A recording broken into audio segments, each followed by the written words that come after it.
Bienvenido a otro episodio de la Maestría con Raúl Palacios. Hoy nos acompaña una persona que es quien yo considero uno de los expertos en lo que es la economía creativa. Él es profesor de la Universidad del Sagrado, el director del Departamento de Administración de Empresas. Él también es músico, ha sido percusionista con artistas reconocidos como Cani García, Roy Brown, Tito Auger, entre otros. Y también es autor del libro del tema que para mí es un tema del momento que más relevante no puede ser, que es el emprendimiento creativo. Es Javier Hernández. Javier, gracias por estar aquí. Saludos, Raúl. Contento de estar aquí, de esta invitación y de poder compartir contigo este tema que tanto me apasiona. Javi, y quiero que sepas que es la primera persona que estamos haciendo el experimento ahora en la cuarentena de hacer este podcast virtual, así que vamos a ver si podemos mantener ese mismo feeling de como si estuviésemos en persona y tratar de tener una buena conversación. Que así sea. Nos vamos acostumbrando a estas nuevas tecnologías. Javi, o sea, el menjunje de tu experiencia que tú tienes. O sea, tú sí has sido músico, que has sido artista, has trabajado en la academia, has trabajado en la transformación social a través del arte y también has gerenciado proyectos de emprendimiento en creativo. ¿Qué tú eres, mano? ¿Tú eres más un artista? ¿Te consideras más un creativo o te consideras más un emprendedor? Mira, yo siempre, yo nunca he podido ubicarme en ninguno de los dos extremos. Siempre es algo que me apasiona por igual. O sea, yo creo que esa triangulación entre el trabajo artístico, entre el trabajo empresarial y entre el trabajo social, yo trato de mantenerme en el mismo medio de los tres. Y te digo que siempre me hacen la pregunta y siempre yo mismo reflexiono sobre si debería estar a un lado más que al otro, y la realidad es que me apasiona estar precisamente en ese punto medio y tratar de entender todos esos roles y tratar de aportar, ¿verdad?, al desarrollo de cada una de esas disciplinas, al trabajo artístico, al trabajo empresarial y al trabajo social, tratando de verlos un poco desde un punto medio. Así que nunca me he podido definir, nunca me he podido definir. Y desde pequeño siempre tuviste esa inclinación hacia el arte. ¿Eso fue algo que te inculcaron en tu casa o fue por curiosidad propia? Bueno, sí, o sea, en mi casa siempre estuvo presente. Mi mamá es profesora de literatura, así que todo el tema del arte, sobre todo por la parte literaria, siempre estuvo bien presente. Las artes plásticas también, cuando chiquito tomaba clases de arte. No fue hasta mucho después que tomé clases de música. Yo estaba mucho en el deporte, así que realmente yo empecé casi, me imagino que como a los 14, 15 años, cuando empecé a meterme de lleno a conocer la música y practicar un instrumento. Pero sí, siempre estaba presente, éramos muy fanáticos de la música, de todos los géneros, del rock, del rap de aquel momento y eventualmente de la salsa, que es lo que me lleva entonces a relacionarme con la música desde el instrumento, porque obviamente pues en la reflexión a mí me gustaba mucho la colección, o sea, coleccionar, leer, estudiar, conocer los artistas, su vida, su trayectoria, pero en un momento dado, la única manera de yo poder canalizar todo ese interés era practicando un instrumento y viviendo el trabajo artístico. Así que ahí vino la transición, pero siempre estuvo muy presente en mi casa. ¿Y tú dirías quiénes fueron esas figuras que te influyeron más en aquellos años? Mira, yo pasé por toda la parte artística, o sea, desde el rock de los 90, desde el rap, en aquel tiempo, ¿verdad? Vico sí era una figura muy importante en la escena underground, pero después vino una transición con la salsa y ahí me quedé conociendo artistas como Héctor Lavoe, Mael Rivera, eh, ya a mediados de los 90, y yo quedé, o sea, como quien dice, juqueado con toda la escena de la salsa de los 70. La salsa gorda. Sí, la salsa gorda, la pesadera esa, lo que transmitían esos arreglos, los Eddie Palmieri, Orquesta Harlow con Ismael Miranda, Peter Conde con Pacheco, todos esos artistas, las estrellas de Fania, para mí era una demostración de lo que era ser latino y de la cultura muy potente y de ahí en adelante pues no me pude despegar de eso nunca. Que es gracioso porque en verdad fueron los primeros, yo diría, empresarios boricuas que tuvieron esa penetración a los mercados fuera de Sí. Puerto Rico. O sea, la exposición que tuvieron ellos en los 70, la gente no, a lo mejor no está tan al día con cuán queridos eran fuera del país, pero pudiera hacer un documental de esa historia, de seguro. Sí, y yo creo que también, o sea, abrirse camino en la ciudad de Nueva York, que en aquel momento era, o sigue siendo la capital del mundo, y tú llevar tus influencias, hacerlas tuyas, porque obviamente la salsa viene de una base de música cubana muy importante, pero tú, sobre todo los boricuas, le pusieron el sello de lo que es la salsa, y sí es un ejemplo maravilloso de cómo abrirse camino en un escenario difícil, y eso es emprendimiento, ¿verdad? Identificar una oportunidad, aprovecharla y seguir detrás de ella con mucho tesón, con mucha fuerza y realmente, ¿verdad? Todo ese movimiento de la salsa es un ejemplo bien chévere de emprendimiento cultural. Y entonces cuéntame, me imagino que tú eras un joven que tenía esa influencia de la música, de la cultura, porque tu mamá te lo inculcó. Pasas a la universidad y estás pensando estudiar qué en aquel momento.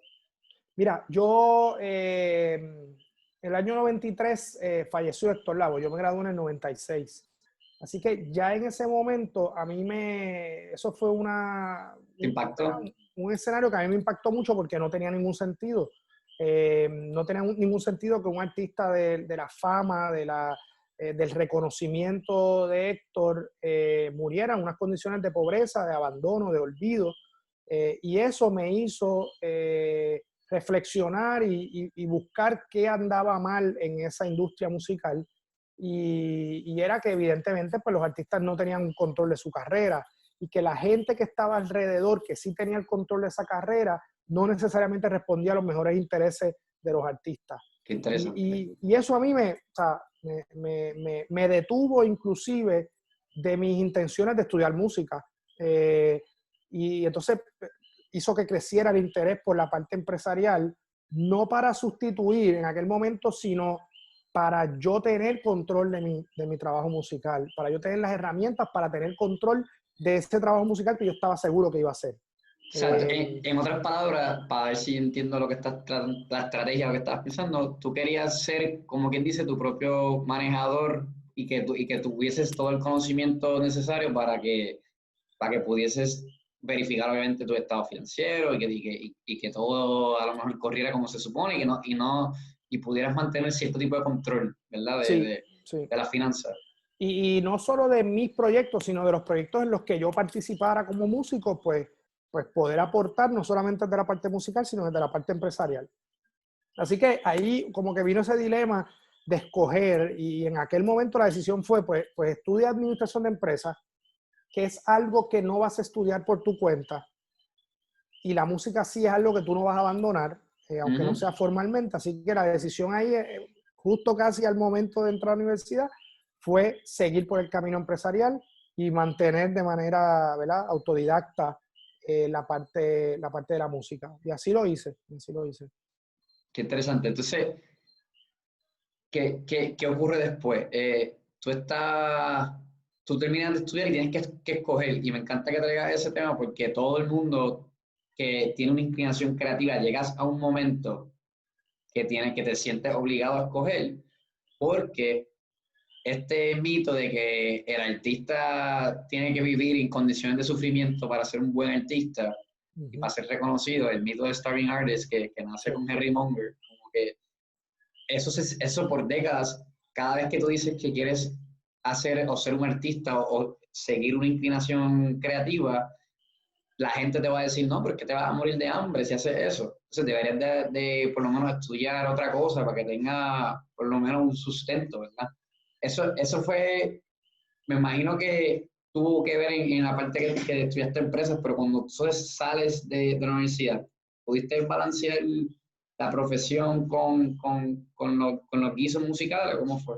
Pues mira, o sea, en mi caso en particular, y ahí te voy a hacer dos comentarios, para mí no fue una elección o sea, fue una elección bien equitativa. O sea, yo sabía que a mí me iba a ir bien de las dos maneras.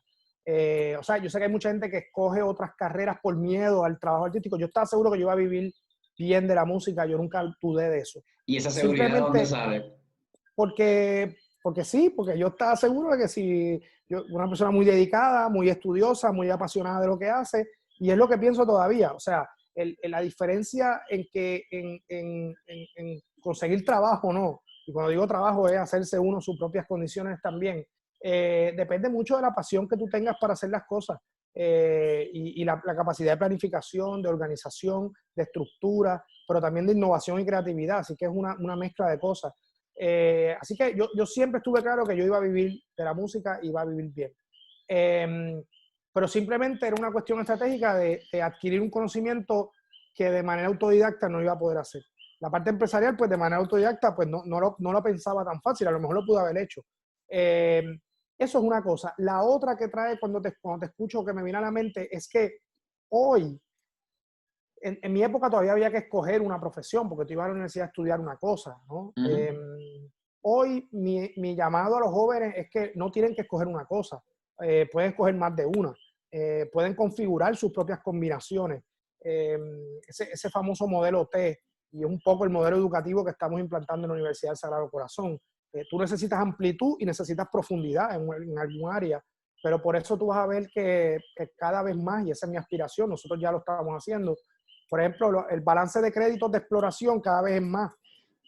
La semana pasada estaba con una orientación de estudiantes de escuela superior y ya ellos están más claros que nosotros. Ellos me dicen, profesor, yo quiero estudiar diseño de experiencia con un minor en música y un minor en publicidad. O yo voy a estudiar biología, pero quiero hacer un minor en cine y un minor en artes visuales. Entonces, por ahí es que vamos a llegar a innovación en profesiones, en mercados, en la sociedad, cuando la gente empieza a mezclar cosas que parecerían de naturaleza distinta. Y eso es innovación. Así que mi llamado ahora es a no tener que escoger y a explorar más, porque para eso es la universidad, para explorar. Pero cuando terminó la universidad, ya yo estaba involucrado con proyectos musicales, ya teníamos nuestro grupo, así que yo salí de la universidad directo a trabajar con la música. Nosotros teníamos un grupo que se llamaba Yawo, YAWO. Todavía el disco está en Spotify, por ahí sonando. Y nosotros tocábamos mucho. Éramos un trío, a veces cuarteto, y nos organizamos para vivir del trabajo. Así que Luis Rodríguez, Rosana Rodríguez y yo éramos músicos, vivíamos juntos y tocábamos 3, 4 veces en semana. Así que también era una confirmación de que sí se podía hacer. Era cuestión de ensayar mucho, practicar y salir a la calle a relacionarse con personas y a buscar oportunidades. Así que esos próximos años fueron ¿verdad? Fueron mi enfoque profesional, no sin dejar la parte de negocios que me gustaba mucho, así que trabajaba mucho en investigación de mercados, en consultoría, análisis de datos. Me gustaba también esa parte más estructurada y científica del tema empresarial. Y tú dices que ahora tú estás viendo que la tendencia es que los jóvenes ya vienen con ese open mind, como quien dice, de que pueden estudiar varias cosas. Pero yo recuerdo que cuando yo estaba en la universidad, yo sí sentía que tú tenías que escoger. Yo creo que el tema de cómo tú monetizas algo recurrentemente, y ahí entra todo el tema de tu libro, que habla de la viabilidad financiera y que da un montón de ejemplos y de preguntas y análisis que nos tenemos que hacer si queremos tratar de vivir como en una carrera creativa.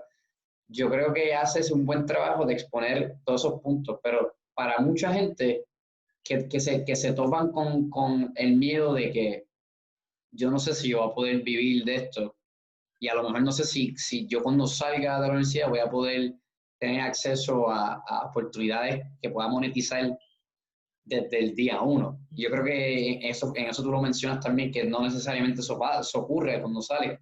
Es la diferencia más grande de cuando tú sales de la universidad en cualquier otra profesión tradicional, te dan un papel y tú sabes que ya tienes como el stamp para poder conseguir un empleo. Entonces, básicamente te están entrenando, pero tú monetizas desde el día uno. versus que el Claro. creativo, ¿verdad? ¿Qué tú le dirías a aquel artista que está viendo el reto de que no sabe si vale la pena explorar esa carrera artística porque tiene miedo de que no pueda vivir decentemente en el transcurso? ¿Cómo tú le aconsejarías a él o ella en esa pregunta? Mira, yo creo que es una reflexión bien profunda, porque en el caso del trabajo creativo, el diploma no es esa garantía. Como en otras profesiones que, o sea, nunca lo es, pero los patronos no tienen más remedio que confiar en el papel. O sea, yo soy de los que recluto y el papel me dice prácticamente nada. O sea, realmente no me interesa saber dónde estudiaste porque para yo mismo evitar el prejuicio, ¿entiendes? Hasta eso trato de evitar, porque realmente el papel ya no dice mucho. Pero en el arte eso sí eso siempre ha sido así. Es tu portfolio de experiencias el que define tu oportunidad. Pero yo creo que una de las cosas importantes es que no puedes esperar al diploma, porque ya sabemos que no es importante. Y lo otro es cómo tú te vas construyendo y te vas haciendo esas preguntas y esas reflexiones de temprano en tu carrera. Los años de universidad pasan bien rápido y yo creo que son Demasiado. años maravillosos para uno ir pensando, ir configurando ese futuro, ir trabajándolo, porque el camino no se hace, ¿verdad? Los caminos no se hicieron solos, como dice esa rumba. Hay que abrir camino, hay que tocar puertas, hay que relacionarse con gente, y eso no puedes esperar. Cuando te gradúas es muy tarde. Así que mi llamado a los jóvenes, primero hay una relación entre pasión y talento, y eso yo creo que es bien importante entenderlo. Yo puedo ser un apasionado de la música, pero a lo mejor no soy lo suficientemente talentoso como para dedicarme a eso. Pues a Esa lo es mejor la, no me... Sí, esa a es lo la mejor no... primera, esa es la primera, ¿verdad? El self-awareness un poco de dónde tú Sí, estás sí. a nivel de destreza. Y a lo mejor, o sea, eso no quiere decir que abandones ¿verdad? Esa pasión, pero a lo mejor la puedes canalizar de otra forma. La música no solamente necesita músicos, ¿verdad? Necesita ingenieros de sonido, necesita técnicos, necesita directores, necesita managers, necesita productores. Así que también es bueno, y yo lo menciono en el libro, desde dónde yo quiero aportar a mi campo.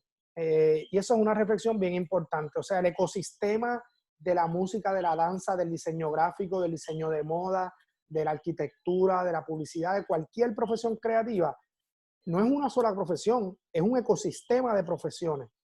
Mi pasión es el diseño de moda. Pues ahora mi reflexión, a partir de mis talentos y de las oportunidades que hay afuera, es desde dónde yo puedo aportar al diseño de moda. Y eso son dos cosas que yo invito siempre a hacer esa reflexión, o por lo menos a provocarlas desde la universidad. Mientras más temprano yo arranque en la construcción de ese portfolio, pues más oportunidades voy a tener. Mi portfolio es mi diploma. O sea, así que es un tema de empezar temprano. Es un tema de empezar Me temprano. encantó esa frase, mi portfolio es mi diploma.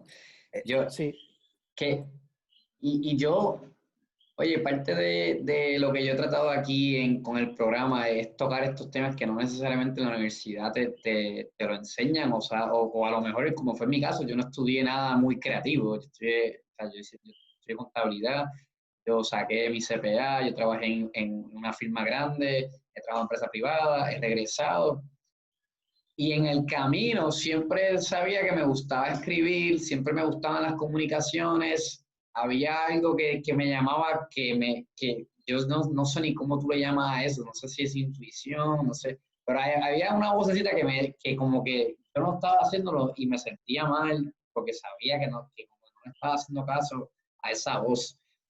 Y yo empiezo a escribir un poco por mi cuenta, independientemente, en un blog mío, como que busqué cómo se hacía en WordPress, monté una paginita bastante sencilla y empecé. Pero para ese tiempo fue que de la nada se abre la plataforma de LinkedIn a tú también poder escribir ensayos en la plataforma. O sea, justamente cuando empezó es que se abre esa ventanita. Y después también nace la popularidad de Medium, que la gente no necesariamente sabe, pero es como el Twitter de ensayos, básicamente el Twitter de ensayos.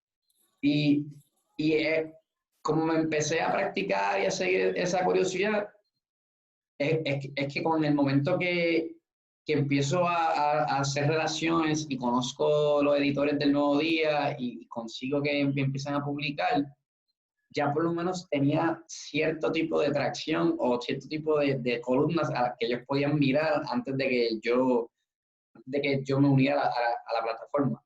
Es lo que tú dices, que yo creo que tú vas creando ese portafolio de que existe. Y algo que yo invito a la gente ahora es que ahora tienes todas las plataformas del mundo para empezar hoy, antes de cuestionarte si hacerlo o no.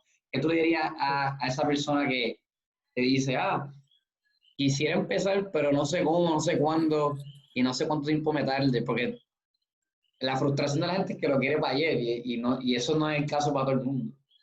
Sí, yo creo que es eso mismo que tú mencionas del tema de empezar temprano, de saber que esto es una carrera, ¿verdad? De largo alcance, esto es un maratón. Son Esto es un maratón, así que uno no puede arrancar muy embocado, tú sabes, uno tiene que mantener un ritmo, porque es largo. Y uno tiene, lo que uno tiene que estar claro es cómo yo estoy seguro que estoy adelantando. Entonces, eso requiere fijarse metas. Si mi meta es publicar esa primera columna en el Nuevo Día, si mi meta es tocar en 10 pueblos de la isla en el próximo año, o por lo menos hacer un show en un teatro grande como Bellas Artes o lo que sea, fijarse esas metas que para el ser humano a veces es difícil porque nadie quiere aceptar que no alcanzó una. Así que las evadimos, ¿no? Pero eso es un paso muy importante porque nos va a ayudar a decir, me estoy moviendo.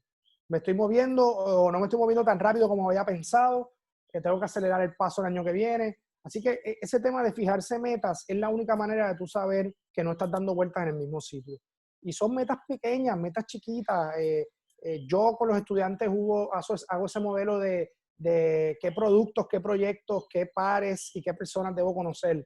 Las 4P. Sí, las 4P. Y yo tengo que haber generado X o Y productos. A lo mejor en tu caso son escritos, a lo mejor en otros son canciones, a lo mejor los proyectos son cómo yo colaboro con otras personas, qué pares de mi industria debo conocer y qué personas fuera de mi industria debo conocer. Porque esa es otra. A veces estamos bien ensimismados en nuestra misma corriente creativa y no nos mezclamos con otra persona que a lo mejor son los que nos van a dar las oportunidades. Así que yo creo que es un tema de planificación profesional, que muchas veces lo pasamos por alto y no le prestamos mucha atención. ¿Tú dirías que hace falta más creativos en Puerto Rico? Hace falta muchísimos más creativos. Yo creo que yo estoy convencido del valor transformador que tienen los creativos en la economía y en la sociedad. Yo siempre digo que una meta de vida es meter un creativo en cada empresa, meter un creativo en cada organización sin fines de lucro, un creativo en cada agencia de gobierno.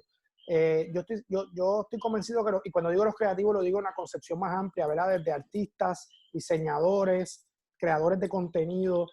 Yo estoy convencido que es gente que tiene una manera de pensar que es más de lo que necesita, o sea, que es lo que necesita la sociedad. Así que nunca vamos a decir que hay creativos de más, ¿verdad? Porque no se puede ver desde un punto de vista de mercado laboral. Yo puedo decir que en Puerto Rico hay abogados de más, ¿verdad? Yo puedo decir que hay profesiones que podrían ocupaciones que podrían no graduar a más nadie. Pero el tema creativo trasciende y otras profesiones también sociales, ¿verdad? No se deben regir por una dinámica de mercado. Por ejemplo, las humanidades en general nunca está, o sea, siempre vamos a necesitar más gente que estudie filosofía, literatura, etcétera, etcétera, porque su contribución a la sociedad es holística. Así que siempre vamos a necesitar más creativos impactando la sociedad. ¿Y tú crees, y qué tú le dices al que piensa, hace falta, sí, pero el mercado de Puerto Rico es muy pequeño para más creativos? El mercado de Puerto Rico es muy pequeño para todo. O sea, es un mercado pequeño, punto. O sea, 100 por 35 no es más grande que eso. Digo, 111 por 38. Sí. Pero no es más grande que eso. Es una realidad. Si lo miras desde el punto de vista geográfico, ¿verdad? Si lo piensas desde el punto de vista de puertorriqueños, pues somos casi 8 millones de puertorriqueños. Que estemos un poquito más lejos, que la mayoría no esté en la isla, son otros 20 pesos, pero somos 8 millones de puertorriqueños. ¿Somos cuántos? 600 millones de latinos. O sea, todo depende a qué le llames mercado. Si le llamas mercado a los 78 municipios de la isla, pues es pequeño para cualquier cosa, para cualquier producto, para cualquier servicio, pero todo depende cómo tú lo miras. Yo miro en mercados para los creativos, pues yo miro mínimo los 600 millones de latinoamericanos. Eh, Así que es muy relativo y ojo, ¿verdad? El trabajo artístico, creativo y humanista no debe estar regido por las dinámicas de mercado. Al final sí es necesario, pero su función trasciende una actividad puramente económica. Oye, y ahí ya tú tocaste varios temas del libro, que vamos a brincar si quieres al libro, porque para mí está genial. Yo sé que tú hiciste una segunda edición ahora, donde añadiste el capítulo 0, que es este perfil del nuevo profesional creativo. Y quería que le compartas a la audiencia qué significa ese nuevo profesional creativo, cuáles son las cualidades que tiene que tener esta persona ahora. Mira, eso viene un poco por la reflexión de mi trabajo. Casi siempre está orientado a la creación de empresas culturales y creativas, a la creación de nueva actividad económica a través de la cultura. Y me he dado cuenta a través de los años que quizá esa actividad creativa, o sea, la unidad importante aquí no es la empresa, sino el profesional creativo. El talento. ¿Por qué? Sí, es el talento, porque es un talento que es muy dinámico y evoluciona mucho, cambia mucho. O sea, empieza una empresa, pero a lo mejor cambian sus inquietudes y se mueve a otra. Hace poco salió un estudio del Banco Interamericano de Desarrollo que decía que de una manera muy preocupante, que el tiempo de vida de las empresas creativas era 2.14 años. Y desaparecían. Entonces, yo decía, ojo, porque por mi experiencia, que por ejemplo, he corrido muchos procesos de capacitación y de incubación de emprendimiento cultural, ese 2.14 años, esos 2 años en promedio, no, el que sea un total tan bajo no es sinónimo de fracaso, sino que ese profesional evoluciona y crea 1, 2, 3, 4 empresas en su vida. Dependiendo de lo que esté haciendo en ese momento. Entonces ahí me di cuenta que era importante, tanto en mi faceta de educador, como profesor universitario, más en las herramientas de capacitación, en el libro, que había que dar un paso atrás y darle la atención que requiere ese profesional. Si tú quieres una economía creativa, tú necesitas un ecosistema creativo que necesita empresa creativa, que necesita profesionales creativos. Entonces, como el átomo, como yo digo, el átomo de la economía creativa, realmente es ese profesional.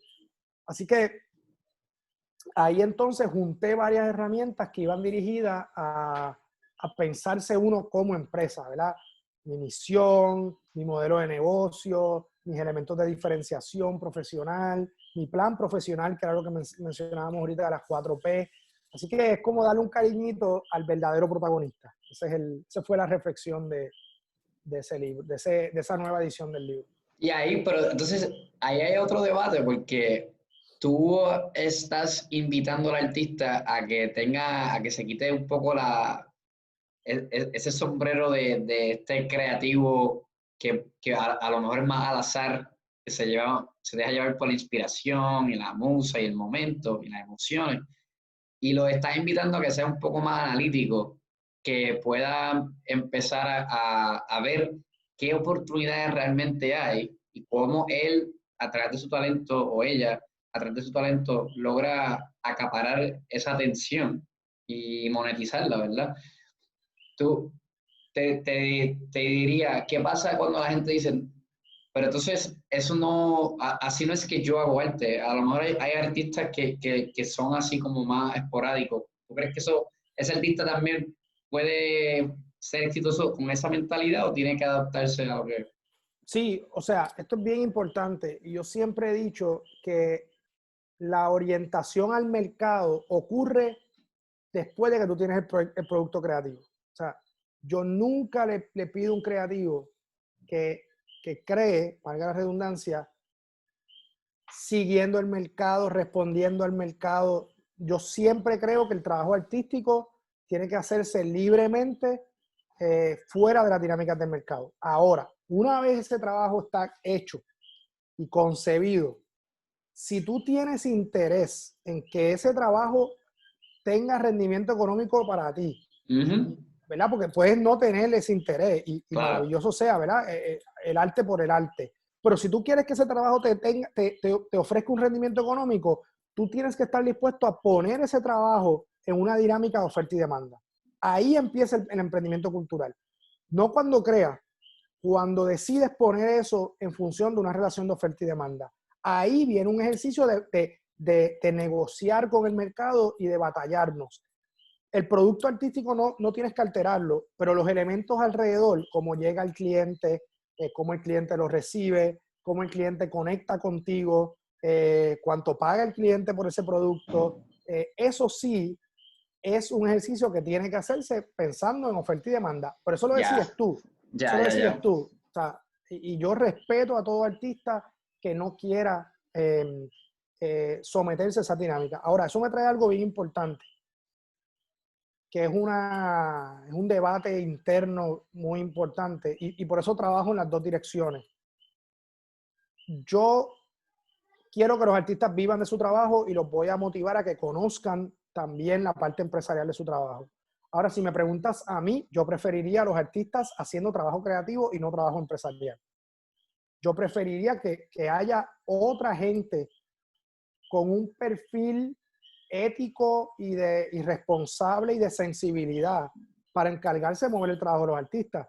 Porque una hora que un artista dedique a cuadrar una chequera es una hora que no está dedicando a un trabajo de muchísimo valor añadido para ellos que cuadrar la chequera. Entonces, sí yo creo en la autogestión, pero sí creo que es importante que ellos o que la sociedad también encuentre esos otros perfiles que atiendan el tema empresarial.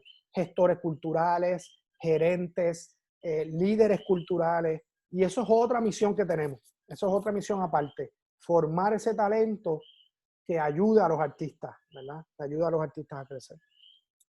Eso está interesante porque eso yo creo que va un poco a la par con lo que has podido lograr con inversión cultural, ¿verdad? Sí, sí, ese es el trabajo de... Inversión cultural, para que no sepa, es una entidad sin fines de lucro, ¿verdad? Que la fundaste tú con la intención de ayudar a los artistas al tú proveerles ciertos servicios, ¿verdad? Que yo creo que son más en la parte de la administración, ¿correcto? Sí, correcto, y esa misma es la lógica. Esto fue, de hecho, esto fue abril de 2008, así que estamos hablando de ya 12 años de trabajo en esa organización, y la idea era cómo complementamos con esa parte administrativa para apoyar a los artistas que puedan seguir su trabajo. Así que son 12 años de muchos servicios. Nosotros trabajamos la parte de capacitación también, la parte de investigación, que es muy importante, pero sobre todo servicios gerenciales para ese ecosistema cultural, ya sean artistas, ya sean empresas o ya sean organizaciones sin fines de lucro. ¿Cuál tú opinas que son los 3 retos que tiene cualquier artista que está empezando? Mira, un reto, y no lo voy a decir en orden, pero uno es la colaboración. O sea, el emprendimiento, y es un problema de los emprendedores en general, el emprendimiento individual tiene sus límites, o sea, tiene sus límites. Y si nosotros no somos capaces de crear estructuras de colaboración, lo que yo llamo emprendimientos colectivos, pues al final siempre vamos a chocar con la misma pared, ¿verdad? Vamos a chocar con el techo. Así que el tema de colaboración es un tema que es muy importante atender. Yo diría el tema de planificación, ¿verdad? Pensar en planificación en estos tiempos, yo sé que es bien difícil, Sí, porque sí. tú planificas y ¿qué pasa? O sea, Sí, no es culpa del artista lo que está ocurriendo ahora mismo. sí, o sea, es bien difícil hablar de planificar, pero yo siempre llamo el síndrome del portfolio, ¿verdad? El Walking Dead Portfolio Syndrome, que yo digo. Y es que, y vuelvo a lo que hablamos al principio, o sea, el trabajo artístico depende tanto del portfolio, que si tú no estás claro en cómo desarrollar tu carrera, puedes terminar en un loop eterno del portfolio y del portfolio. Es que no tengo portfolio, todavía estoy haciendo portfolio. Y cuando voy a los sitios me dicen, no, pues yo te voy a dar exposición porque tú tienes que hacer tu portfolio. Yo te voy a ayudar a que la gente te conozca. Y cuando te das cuenta, tú tienes 70 años y todavía estás en ese loop de hacer portfolio. Entonces, el tema de planificación, por lo menos te ayuda a decirte, no. Ya yo me estoy moviendo. Y ya yo sé que me estoy moviendo porque me establecí una meta. Esa es una. Y la otra, quizás el tema de monetización, nos falta mucho apoyo a los artistas en cómo identificar las distintas formas de monetizar sobre su trabajo.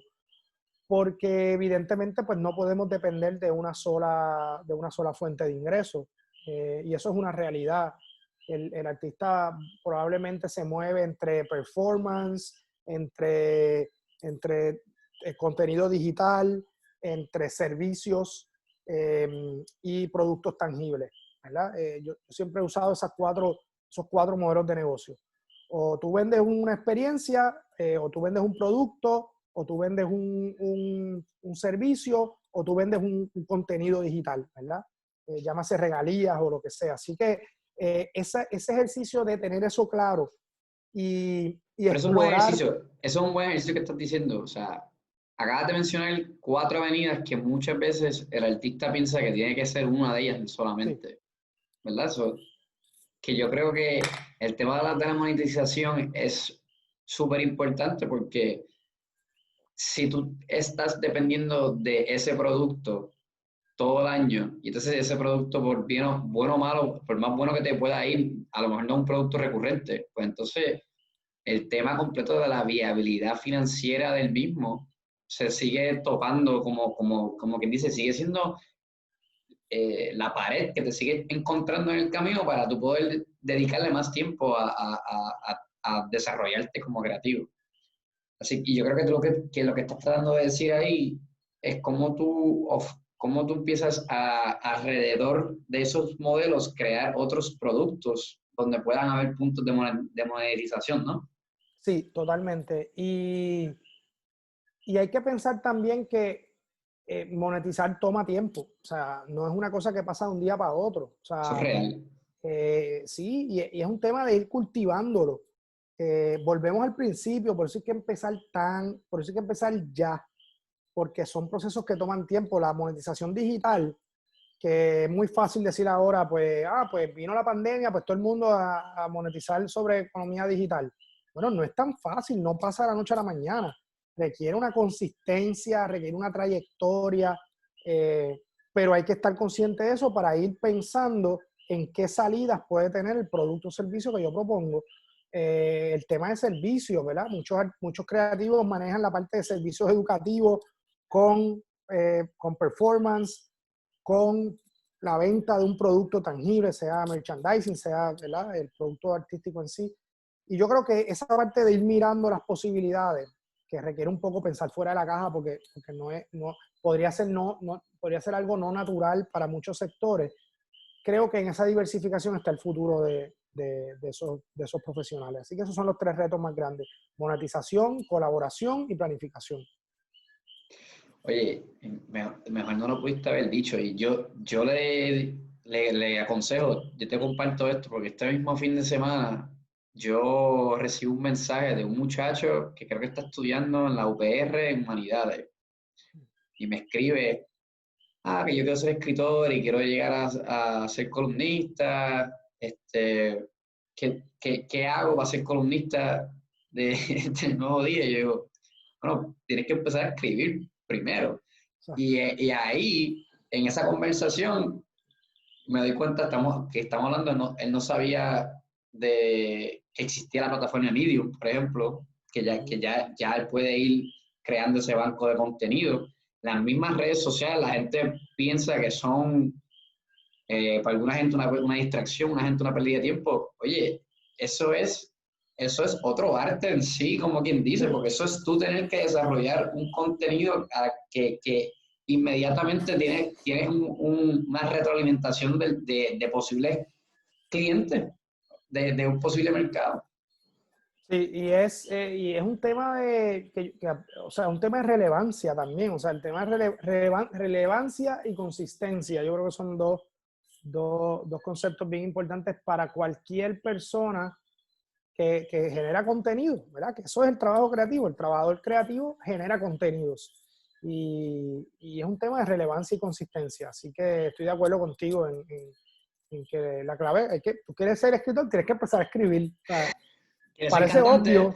tienes que ser Exacto, cantante, tienes que sacar sí, una canción, tienes que grabar una canción y tienes que ponerla en SoundCloud o la plataforma que te escojas y ya. O sea, ya, yo creo que ya ese tema de cómo empiezo, por dónde empiezo, ya lo bueno, esto es lo bueno y lo malo. La democratización de tu poder producir.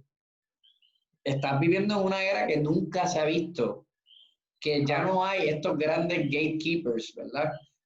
O sea, antes tú tenías que esperar a que te escogiera la disquera, o antes tú tenías que esperar a que te escogiera el periódico, o antes tú tenías que esperar a que te escogiera el director para la película o el teatro. Ahora, si por X y razón tú no has podido conseguir esa oportunidad porque por X y por la razón que sea, ahora tú tienes herramientas para empezar a hacer el trabajo indie, ¿no? El trabajo tuyo, que no va a ser el mejor, pero tienes que empezar a pulirte de alguna manera. Yo creo que o sea, es la gran bendición que ahora puedes pulirte y crear una audiencia solo, sin ninguna ayuda. La parte negativa de esa es que ahora obviamente pues hay muchas más personas claro. participando. Obviamente los precios, yo creo que tú mencionaste esto en el libro, que hay un exceso de Sí, oferta. exceso de oferta, bajan Entonces, los precios. O sea, entonces bajan los precios y no, que es lo que te he dicho en el libro, una oración que me encantó era que lo que saca o lo que se le está pagando al artista nunca va a representar el valor real de sí, esa pieza, porque hay muchísimas maneras de tú poder consumir el arte sin no haber tenido que pagar por hacerlo. El reto más que para mí es el tema de cómo el arte, o si el arte debería ser un comercio, pero sí, o sea, y lo que acabas de describir es el gran dilema del trabajo artístico. Y oye, el disfrutar del arte, de la creación artística y de la vida cultural de una ciudad, de un país, es un derecho humano universal, reconocido por las Naciones Unidas. Entonces, ¿qué te quiero decir con esto? Que es complejo cuando tú dices, mi derecho a monetizar sobre mi trabajo está podría entrar en conflicto con tu derecho como ciudadano a disfrutar de la vida cultural. Entonces, si tú me preguntas a mí, ¿qué es más importante? Claro, no te puedo contestar porque, así wow, que esa es mi canción. sí, De son hecho, videos. el, el tema de la propiedad intelectual es un problema mucho más complicado y de hecho, mira, aquí yo tengo un libro muy bien importante de una persona que se llama Just Myers, que tuve la oportunidad de conocerlo y me entregó el libro él mismo en Holanda. Y Just es una persona que su tesis, ¿verdad?, de un mundo sin copyright, es importantísima por eso. Él dice, los creadores tienen derecho a monetizar sobre su trabajo, pero su trabajo nunca es lo suficientemente original. Todo trabajo creativo surge porque la sociedad le puso las herramientas para que él creara. Nadie es lo suficientemente original para reclamar monopolio eterno por sus trabajos.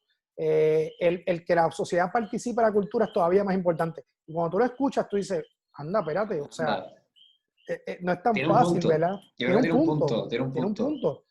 Y por eso siempre vamos a estar en ese dilema. O sea, el hecho de que la gente de que la gente, porque a veces decimos, es que la gente está acostumbrada a lo gratis. Bueno, sí, eso es cierto, pero también en algunos casos es la única manera en la que nosotros podemos garantizar que una gente tenga acceso. Así que nada, yo creo que siempre el creativo vamos a tener que trabajar con el dilema de que lo que estamos haciendo es un bien público.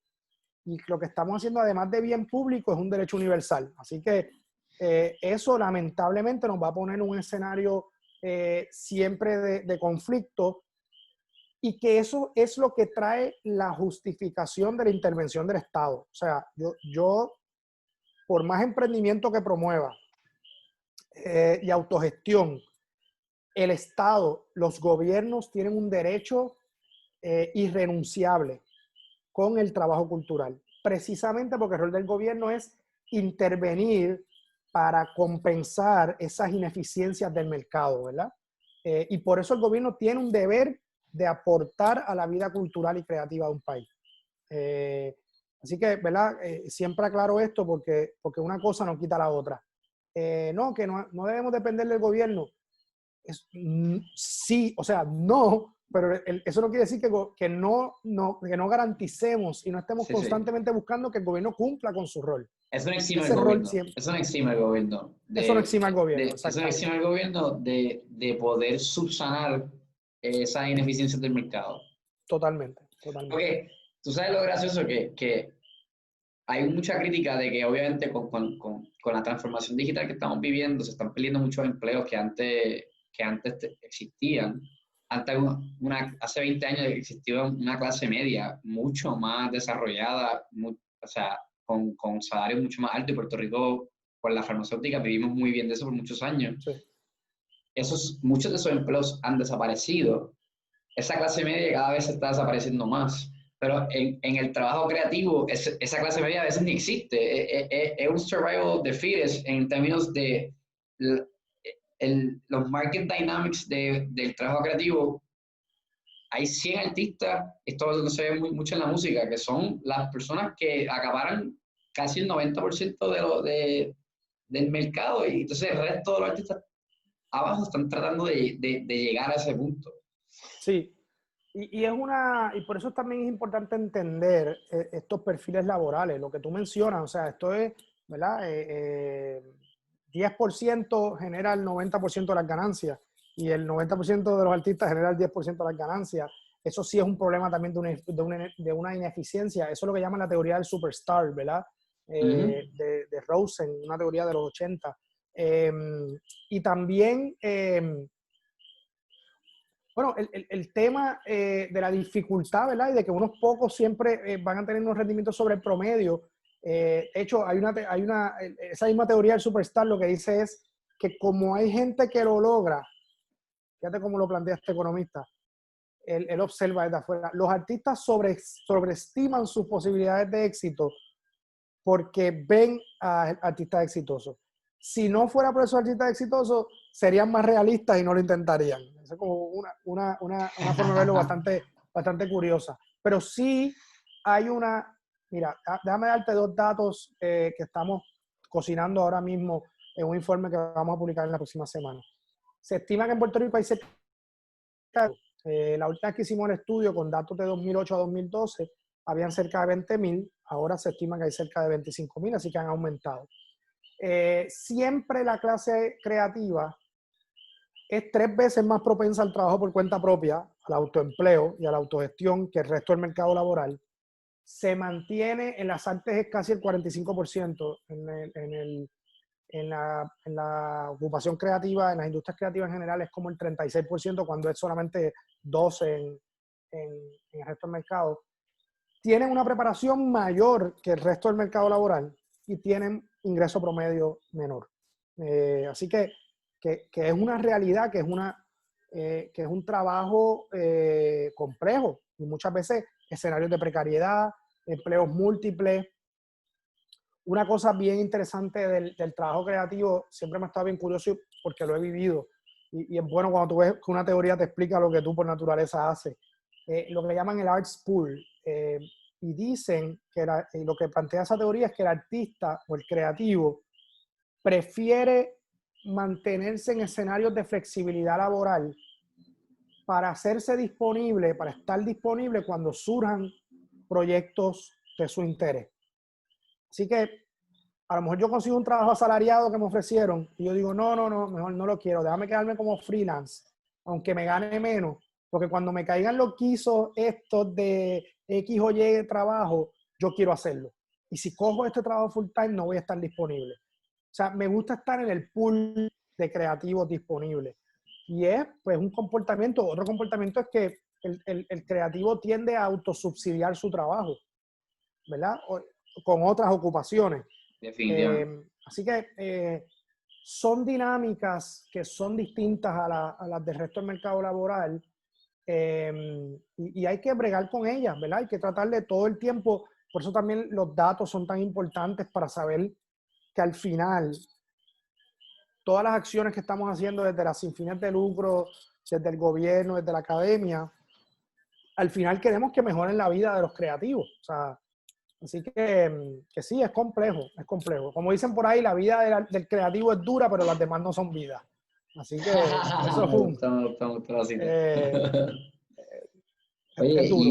y ahora, así que, pero diciendo todo eso, yo creo que lo interesante de lo que tú dices de la vida creativa es que sí puede haber un impacto transformador en la sociedad y en la cultura. Yo creo que lo que vivimos en el verano con la renuncia del gobernador, que en verdad, por más que la gente no quiera a lo mejor atribuirlo, tuvo un impacto gigantesco el hecho de que los artistas de mayor reconocimiento de aquí se unieron para poder apoyar un mismo mensaje. O sea, lo vimos, o sea, vimos, nosotros fuimos el experimento más grande en la historia de la política de cómo el artista puede llevar esa transformación social. ¿Tú crees, tú todavía piensas que Puerto Rico está destinado a eso? ¿Que eso va a seguir llegando con más creativos de impacto? Mira, yo creo que el artista o el creativo es una persona que por su naturaleza es sensible, es empática, ¿verdad? Es parte de la naturaleza creadora. O sea, si tú no tienes sensibilidad, tú no puedes ser creativo. Entonces, esa característica yo creo que es bien importante porque pone al creativo en una posición de identificar injusticias y de luchar contra ellas. O sea, es parte de la naturaleza humana. Hay gente que dice, no, que los creativos o los artistas no deberían estar metiéndose en... Es que, o sea, tú no reconoces un problema y te echas para atrás y te lamentas porque no puedes hacer nada por él. Cuando tú reconoces un problema, tú no tienes otro remedio que buscar todos tus medios posibles para resolver ese problema. Y no solamente pasó con verano del 19, que el cambio político, que el rol de los artistas en el cambio político ha sido histórico, ¿verdad? Lo hemos visto a través de toda América Latina y el mundo entero. Pero lo vimos también en los desastres, o sea, lo vimos cuando María, lo vimos cuando los terremotos, lo estamos viendo ahora, y eso es parte de su naturaleza. Por eso yo digo que yo necesito más gente, más creativos en la sociedad. A lo mejor no los tengo trabajando y justo ahora estamos haciendo un análisis de la gente que estudia profesiones creativas versus los que no estudian. Y creo que un dato preliminar era como un 80-20, o sea, solamente un 20% de los que estudiaron profesiones creativas están en las industrias creativas, que está chévere porque quiere decir que ese otro 80 están regados por otras industrias y eso también es bueno. Porque aunque tú, ojo, ¿verdad? Una cosa es estudiar música, por ejemplo. Si tú estudias música, yo puedo confiar en un montón de destrezas tuyas, ¿verdad? En un montón de habilidades blandas, que yo sé que provee la música. Así que yo sé que tú vas a ser bueno en otros escenarios profesionales que no sean necesariamente la música. Así que digo esto porque a veces decimos, pero ¿para qué tú vas a estudiar artes visuales? Porque una vez yo desarrolle la sensibilidad que desarrollan las artes visuales, yo puedo trabajar en cualquier escenario que requiera que yo entienda mi contexto y que pueda reflexionar sobre ese contexto y producir soluciones. Así que también, ¿verdad? Trasciende la parte de creativa. Yo quiero creativos haciendo trabajo creativo, pero yo quiero gente que estudie también y que impacte otras profesiones. Así que... Honestamente, yo me recuerdo estudiar y tener, me encantaban las humanidades, me encantaban las clases de ciencias sociales y podía entrar en estas discusiones filosóficas en las clases y yo decía, "Man, si yo pudiese hacer esto toda la vida, sería, o sea, yo sería un ser humano más feliz, probablemente. Y ahora pero dicho eso, estudié contabilidad y lo que tú dijiste, en todo lo que es la autogestión, por lo menos he podido financiar muchos de mis proyectos con mi profesión, que a veces, y yo creo que esto le pasa a todo creativo que está en este proceso, que dice, a lo mejor quisiera tener más tiempo para dedicarle a ver cuánto más pudiese hacer, pero en ese balance, pues hay que también atemperar cuál es tu realidad. Pero Sí. yo lo que invito a todo el mundo que tenga esa inclinación es que tienes demasiadas herramientas ahora que no habían antes que puedes aprovechar para poder por lo menos ir explorando eso, para crear ese portafolio y dependiendo de cuánto realmente lo quieras, pues poder explorarlo. Pero me gustó también lo que dijiste de buscar pares y buscar colaboraciones. Yo en parte, este proyecto que he hecho de la maestría ha sido eso mismo, porque yo sentía que la gente que yo conocía, pues más o menos sabía que estaba escribiendo y eso, pero no era que yo estaba conociendo un montón de gente con perfiles distintos a gente con quien yo estudié. Mayormente los que yo me bandeaba eran de contabilidad igual. Claro. Y hablando con estas personas que yo me he dado cuenta o sea, de cómo estas personas piensan, cómo oportunidades surgen, cómo tú vas desarrollando y cambiando perspectivas, porque eso hace falta también para tú poder innovar y ser creativo. ¿Qué tú crees que es algo que es necesario para fomentar la creatividad? Mira, ahorita hablamos del tema de intersecciones y es Franz Johansen en el libro de Efecto Medici. Él dice que innovación es igual a sinónimo de intersecciones. ¿Verdad? Cuando tú mezclas cosas, ¿verdad? Ese punto de encuentro entre cosas de naturaleza distinta. Y esa es la definición de innovación que más a mí me gusta. Por lo tanto, cómo tú creas cultura de fomentar y de cultivar esas intersecciones.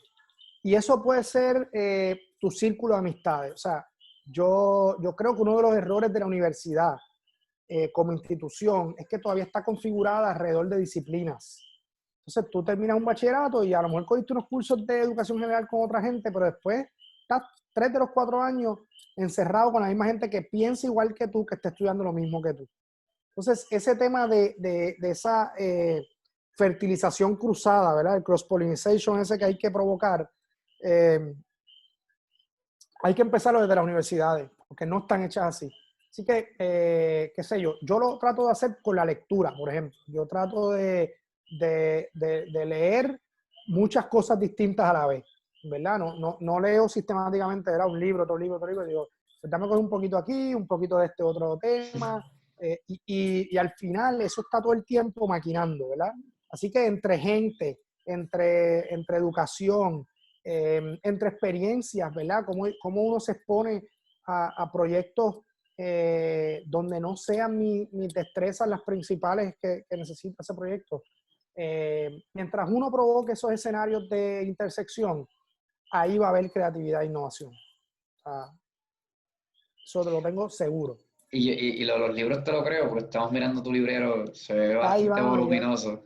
y eso es de lo más chulo dentro de todo de la cuarentena, que me ha permitido un poco actualizar muchas cosas, pero de esa misma naturaleza, ¿no? Agarro uno, y entonces están organizados por temas, así que me permito, si cojo uno de acá, todos los de horticultura están por acá, economía creativa, por acá esto es sociología, filosofía, y arriba están los de negocios. Entonces, o sea, yo saco 3, los tengo encima de la mesa y voy leyendo desorganizadamente. Así que es una, ¿verdad? Es una práctica buscando esa mezcla de ideas que es tan importante. Oye, Javi, tú lideras el departamento de administración de empresas en Sagrado. Tú estás haciendo estudios académicos y estudios de análisis de datos para el perfil de la industria creativa en Puerto Rico y yo creo que también en Latinoamérica. Tú también, cuando puedes, vas y buscas un guisito de música y, Sí. y te puedes curar ahí. Y también estás escribiendo libros, que de por sí es un proyectazo. O sea, ¿cómo tú manejas ese tiempo? ¿Qué consejo tú le das a las personas que quieren a lo mejor manejar distintos proyectos a la vez? Yo creo que, mira, evidentemente toma muchísimo tiempo y a lo mejor yo no soy la mejor persona para dar consejos en eso porque yo creo que yo soy desorganizado. De Yo verdad, no creo, porque yo no creo que yo no creo que ni siquiera yo maneje el tiempo bien. Eh, pero hago muchas cosas a la vez porque siento que es la única manera de uno ser consistente y relevante, ¿verdad? No tiene ningún sentido que yo sea director de una unidad académica, no solo profesor, director de una unidad académica. O sea, que dentro de todo uno se vuelve también un role model de ese. Y no tiene sentido que yo haga eso si no puedo pararme al frente de un estudiante de la universidad o un estudiante de escuela superior que está buscando dónde hacer su programa académico, si yo no estoy seguro que yo puedo ser un ejemplo de lo que esa persona está pensando. Entonces, eso me obliga, me pone un escenario en que yo tengo que predicar con el ejemplo, ¿verdad? Así que si estoy en la academia, tengo que hacer investigación, pero si soy profesor de emprendimiento, tengo que emprender. Eh, y si estoy educando, yo tengo que tener algo nuevo que enseñar. O sea, evidentemente yo estoy rodeado de grandes autores que han hecho grandes contribuciones al ecosistema eh, ¿verdad? De emprendimiento cultural y creativo, pero si yo no tengo nada que aportar de mi experiencia y mi conocimiento, pues entonces no puedo pararme en un salón de clase frente a unos estudiantes a simplemente transmitir un conocimiento. Así que yo creo que es un tema de responsabilidad con la disciplina, con la profesión y separar tiempo, ¿verdad? Y organización, que una vez procrastina mucho y siempre está ahí buscando contra el reloj, eh, ¿verdad? Living on the edge, como uno dice. Es vivir más estrés. Sí, sí, a lo mejor eso no es bueno, ¿verdad? Yo estoy seguro que deben haber otras maneras más saludables de hacerlo, pero por lo menos lo que me mueve a mí es la responsabilidad de yo seguir aportando al campo en el cual trabajo. ¿Cuál es tu Eh, pasión?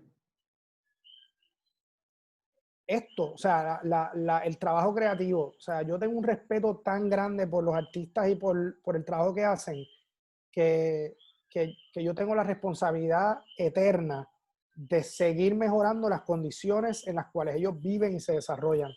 Si eso es aportarles de la universidad con mis cursos, si eso es desde la política pública, si eso es desde la investigación, si eso es desde la capacitación, si eso es desde consultoría gerencial, pues lo hago. Entonces, eh, quizás mi reto grande ha sido ese, que es una pasión tan grande y es un convencimiento tan grande de que los artistas son la figura más importante de la sociedad, que mi trabajo consiste en cómo yo puedo hacer cualquier cosa, y a veces me pasa con la junta de directores en la que estoy involucrado, desde cualquier punto yo tengo el objetivo siempre es el mismo. Y en parte eso es bonito porque aunque tú lo mencionas como muchas cosas distintas, en mi entender es el mismo trabajo, o sea, porque Veo. Sí, sí, al final del día todos tus roles es uno solo. van con el mismo fin, o sea, van con el mismo objetivo, que es mejorar las condiciones de los artistas y que tengan mayor claridad, mejores beneficios, mejores servicios, Sí, sí, que, definitivamente. que me encanta. Y en términos de hábitos, ¿qué para ti es algo que no es negociable, que tú tratas de hacer por lo menos todos los días?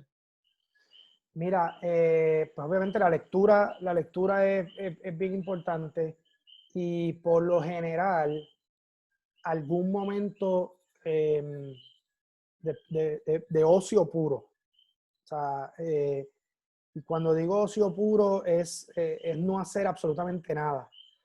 Por ahí hay un libro que se llama El arte y la ciencia de no hacer nada. Y es un libro analiza la importancia de esos espacios de inactividad en el cerebro. Mucha gente, y hay corrientes teóricas distintas, ¿verdad? Que piensan que mientras el cerebro está trabajando más y más y más, pues se acostumbra a seguir trabajando más y más. Y otras investigaciones que dicen, no, tú necesitas, el cerebro necesita momentos de inactividad para regenerarse y seguir creando. Entonces, ese tema del ocio, de tú tirarte y no pensar en nada, que es difícil lograrlo, es algo que trato de encontrar ese espacio siempre. ¿Qué haces? O sea, apagas el teléfono y te vas a caminar o... Cualquiera, o tirarte para atrás en una silla, o simplemente, ¿verdad? Esparcirte, salir. Así que eso yo creo que es bien valioso porque uno maneja, ¿verdad?, niveles de estrés también bien fuertes, sobre todo por el tema del tiempo, por el tema de las responsabilidades, de las entregas. Así que ese tema de balance, ¿verdad? Que de nuevo, no soy yo la mejor persona para decirlo, pero ese tema de balance creo que es un aspecto muy importante para los creativos, de balance, del tema de salud mental, de manejar ansiedades, ¿verdad? Así que es un tema bien importante. ¿Cuál tú dirías que es tu superpoder? Mi superpoder, mi superpoder es decir que sí. Y mi debilidad, pero es mi Sí, debilidad sí. también. Yo dije, eso tiene un pro y un contra. Eso Mi gran debilidad es que, mano, yo siempre encuentro, o por lo general siempre encuentro la manera en la que yo siento que puedo aportar algo y digo que sí y busco la manera de hacerlo. Y de nuevo, ¿verdad? Esto es como la kriptonita. Así que por el otro lado también, pues, siempre alguien que me decía, como tú tienes que aprender, tú tienes que decir que, mira, los sí se te acabaron y lo que The te Art, quedan son los ajá, no. el arte de decir que no, el otro libro que te van a Sí, regalar ahora. exacto.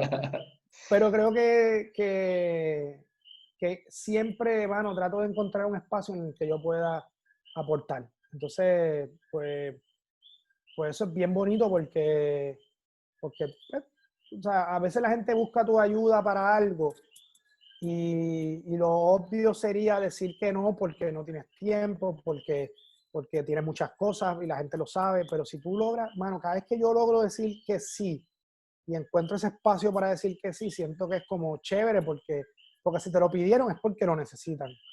Y es una satisfacción bien grande cada vez que tú hay. A veces una llamada, un comentario, ¿verdad? Una recomendación, una crítica de algo. Así que sí, yo creo que es eso, es ¿Cuál encontrar ese es, espacio. cuál es el libro que más recomiendas? El libro que más recomiendo, mira, yo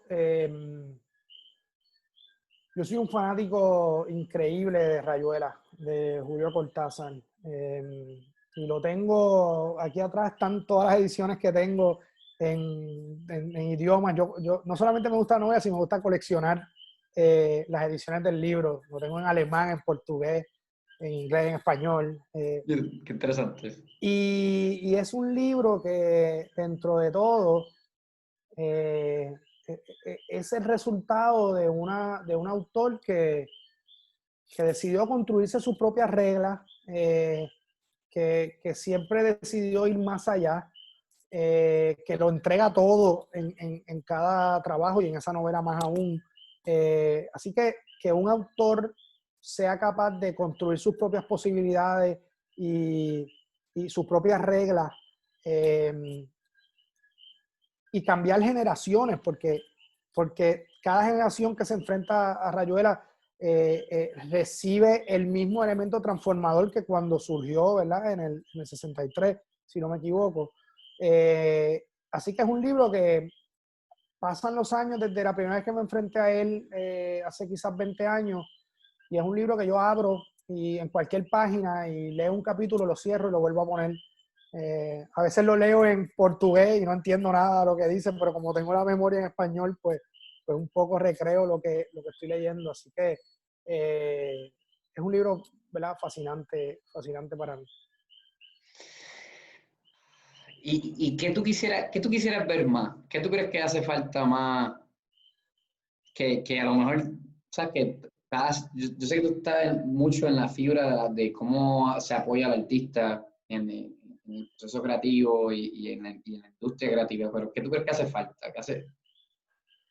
Bueno, yo creo que hace falta una dignificación mayor de ese trabajo creativo.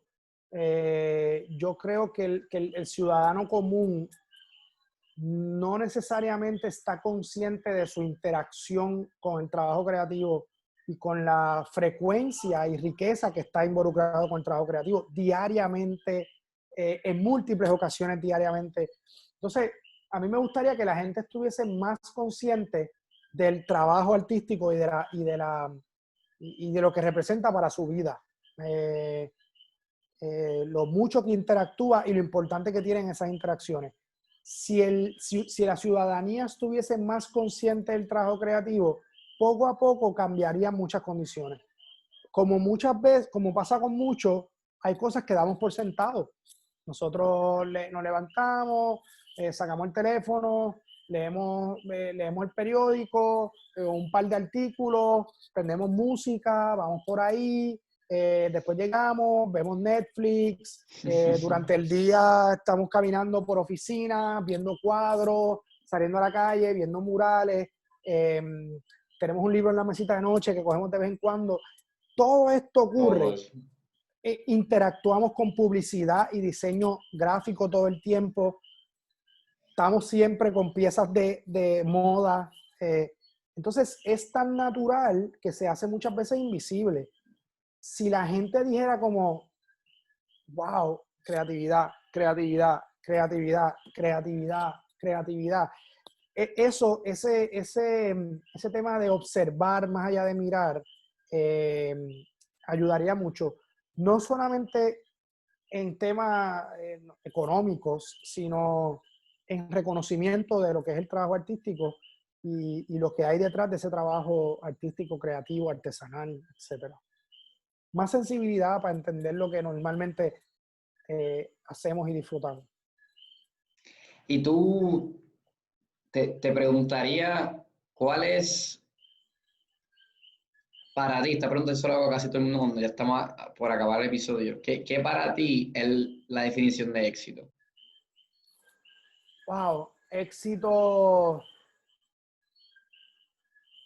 es un tema complicado para mí porque, porque yo creo que hay un tema de legado. O sea,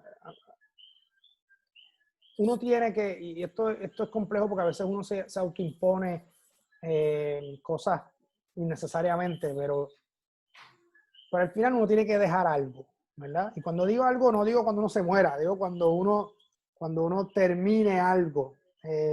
Uno tiene que dejar algo, y eso es lo que yo llamo un tema de legado. Tienes que dejar algo que sea memorable y que haya sido de valor para alguien. Entonces, yo creo que cuando tú puedes identificar o cuando otra persona te hace identificar ese elemento memorable, pues ahí hay un escenario de éxito. No siempre pasa y hay veces que uno pasó y no pasó nada. Te voy a dar un ejemplo, a veces pasa con proyectos de consultoría, por ejemplo, que fue un gran proyecto, que pagaron muy bien, que pagaron a tiempo, y el proyecto no tuvo ningún resultado, Medible. ¿sí? O medible, o no se implantó, o no. Ahí es un escenario que no es un escenario de éxito. Entonces, cuando tú empiezas a concebir el éxito de esa manera, ¿verdad? De hacer algo memorable, de tener un legado en esas acciones, pues entonces uno empieza también a ser más selectivo en lo que hace. Así que eso es lo que yo pienso, legado, valor añadido que perciba a otra persona. O sea, entonces es interesante porque el éxito es tuyo, pero se da en función de una validación externa, orgánica, ¿verdad? Orgánica, porque no es que tú preguntaste, oye, ¿verdad que esto te funcionó? Y no, no. O sea, entonces tú nunca puedes, como digo esto, o sea, tú nunca puedes presionar para validar el éxito. Así que tú haces las cosas y de repente, a través de un tercero, en algún momento que tú no tenías previsto, dices, wow, esto fue exitoso. Un año después, 3 años después, 5 años después. El otro día alguien me envió unas fotos por WhatsApp, ¿verdad? De un proyecto que estuvo relacionado a algo que hicimos hace como 15 años. Y eso fue un momento de tú decir, wow, pues ese proyecto fue exitoso. O sea, fuimos exitosos en esa gestión, pero wow, mira cuando yo vine a darme cuenta de esto. O sea, o cuando vine a tener la reflexión de check 15 años después. Así que así yo lo veo. ¿Cuál tú crees que sería tu legado ahora mismo? No puedo, no puedo decirlo. Yo quisiera dejar, yo quisiera dejar una universidad, y cuando digo universidad no digo sagrado, obviamente pues, es desde donde yo trato de generar cambio, pero una universidad realmente innovadora, una universidad que rompa con el modelo tradicional de las disciplinas, una sociedad súper más conectada con las comunidades, una sociedad que forme profesionales, tú sabes, más ciudadanos que profesionales. Así que en la universidad yo creo que hay que hacer un cambio dramático a través del emprendimiento, porque yo creo que el emprendimiento es una herramienta de libertad, ¿verdad? Es un acto de libertad. Y profesionalmente yo creo que los próximos 10, 15 años, 20 años, yo quiero ver un ecosistema cada vez más rico y con mejores condiciones de vida para los creativos. Y eso es algo que se puede medir, así que año tras año tú quieres ver que ese cambio se vaya dando. Así que esos dos ámbitos son los más que yo quiero transformar. La universidad es una institución milenaria, de las instituciones más rígidas y difíciles de transformar. Tradicional. Sí, yo aspiro a virar la patas arriba. Y el ecosistema creativo, que cada vez tenga más herramientas para que los creativos puedan seguir haciendo lo que hacen y viviendo de su trabajo. ¿Y alguna vez tuviste algún percance, alguna mala experiencia que mirando para atrás te redirigió a algo positivo o te enseñó? Bueno, muchísimos ejemplos. O sea, por ejemplo, proyectos empresariales que he tenido que no han funcionado y que posteriormente los he repensado y rediseñado después de aprenderle todo el fracaso y entonces sí han funcionado. Me ha pasado con negocios ¿verdad? De entretenimiento. El mismo proceso de manejar una organización sin fines de lucro como inversión cultural, ¿verdad? Que pues tengo un rol como fundador que todavía está ahí 12 años, pues es un escenario de sub y baja, mano, tú sabes, cuántas propuestas te dicen que no. O sea, yo en todos los escenarios que he estado en escenarios de fracaso constante. O sea, en las empresas he tenido escenarios de fracaso. En la universidad tienes escenarios de fracaso cuando te deniegan un paper que escribiste para una revista que tú jurabas que era perfecto. En escenario de tercer sector, pues organizaciones que tú piensas que tienes un proyecto maravilloso y no te aprueban una propuesta en 3 años.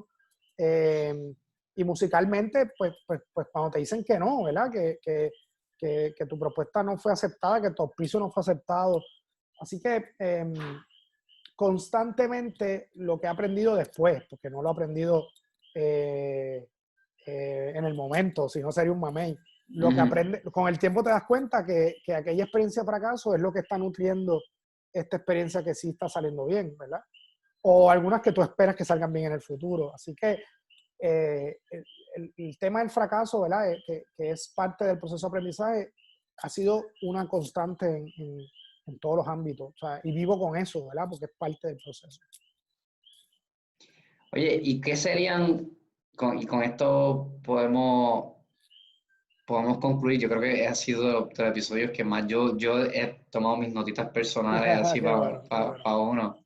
¿qué sería, que tú dirías que son las 3 o 4 características que debe tener todo creativo, empresario o académico? No sé si se interrelacionan o que si quieres compartir una más que otra. Sí, yo creo que hay que pensar en los tres como un perfil bastante similar. Yo creo en el tema primero el tema de sensibilidad. O sea, en todos esos ámbitos uno tiene que estar constantemente entendiendo lo que pasa a su alrededor. Eh, Oído en tierra, ponerse en los zapatos del otro, entender cuáles son las prioridades. O sea, si tú no estás en ese estado de, que yo llamo sensibilidad, pero es un estado de, como Empatía es la dice palabra. Kirchner, sí, empatía o alerta constante, como dice Kirchner, no vas a poder añadir valor, no vas a poder añadir valor. Y el otro tema que ahorita mencionaba algo sobre eso es el tema de la colaboración.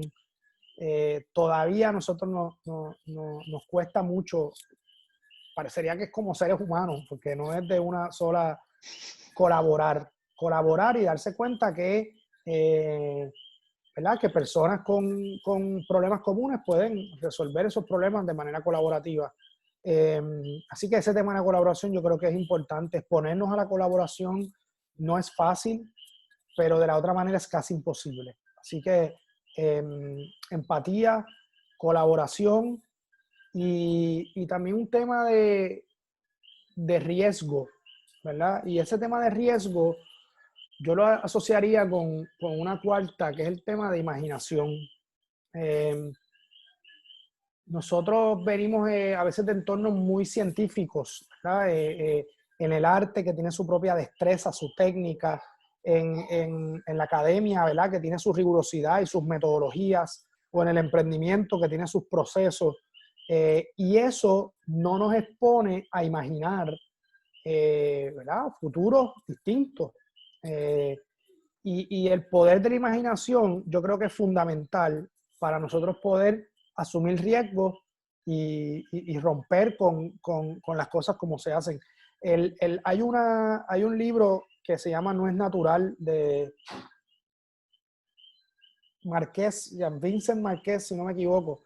Fue la primera lectura que yo hice en mi primera clase de bachillerato cuando entré a la Universidad de Puerto Rico en el recinto Río Piedra con la doctora Margarita Melgar. El libro se llama No es natural, de Jean Vincent Marqués. Puede que me esté equivocando en el nombre, pero no en el apellido.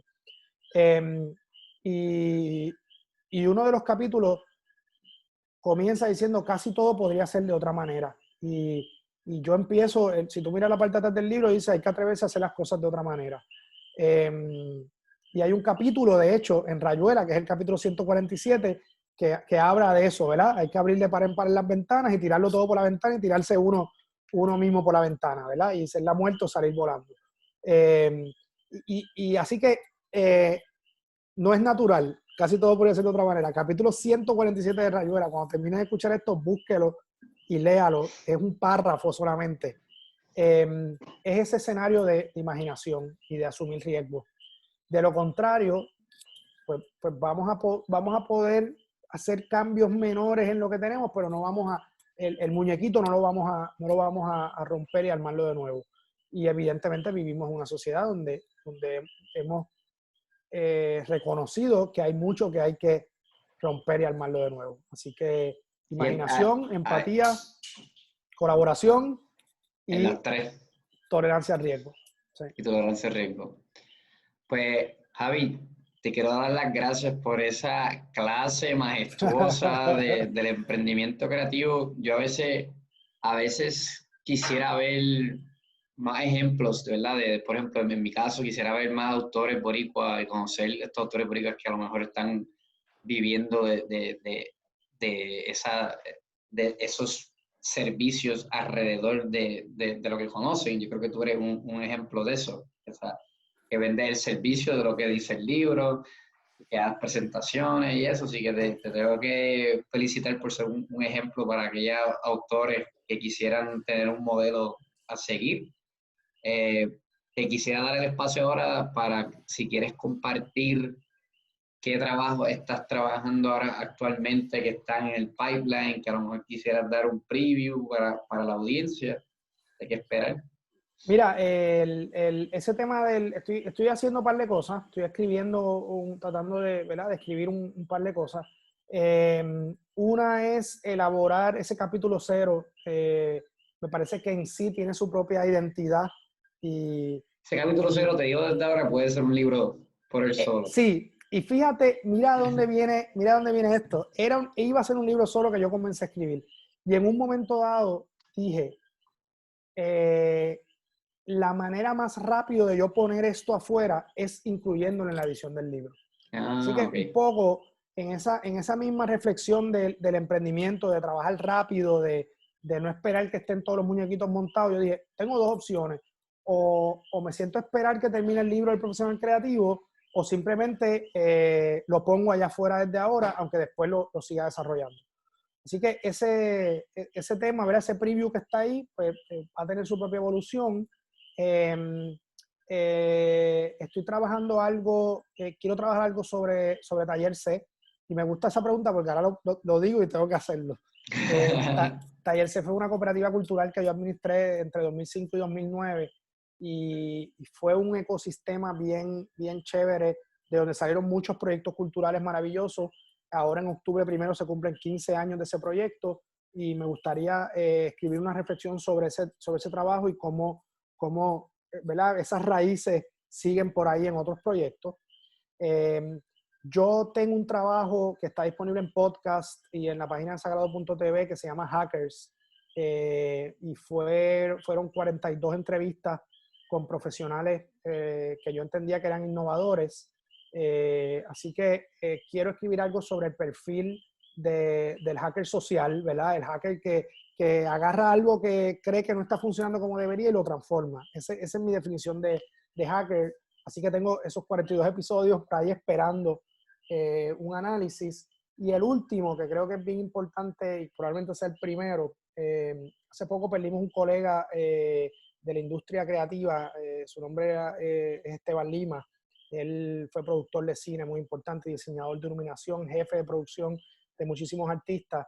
Y en su trayectoria hay como unos pasos en su evolución que me parecen que son bien pertinentes al profesional creativo. Es una persona que conocía muy bien el oficio del trabajo, era la artesanía del trabajo técnico, que lo evolucionó a ser un diseñador de iluminación maravilloso, que lo llevó a pensar en lo holístico de la producción y no solo de ver el arte desde el área de iluminación, que pasó a emprender en el cine y produjo junto a grandes cineastas puertorriqueños películas como Under My Nails, ¿Quién eres tú?, Antes que cante el gallo. Ahora produjo su último trabajo, es una película que no ha salido del colectivo de Teatro Breve que se llama Picando Adelante. Así que hay una trayectoria de un individuo y me gustaría usar eso para un poco evolucionar la misma reflexión del profesional creativo. Así que habiendo plasmado esto, me siento obligado a terminar esos trabajos en un tiempo pronto. Dice que es una estrategia de productividad a la que lo declaras públicamente, no hay vuelta atrás. Así que gracias por la oportunidad porque necesitaba hacerlo.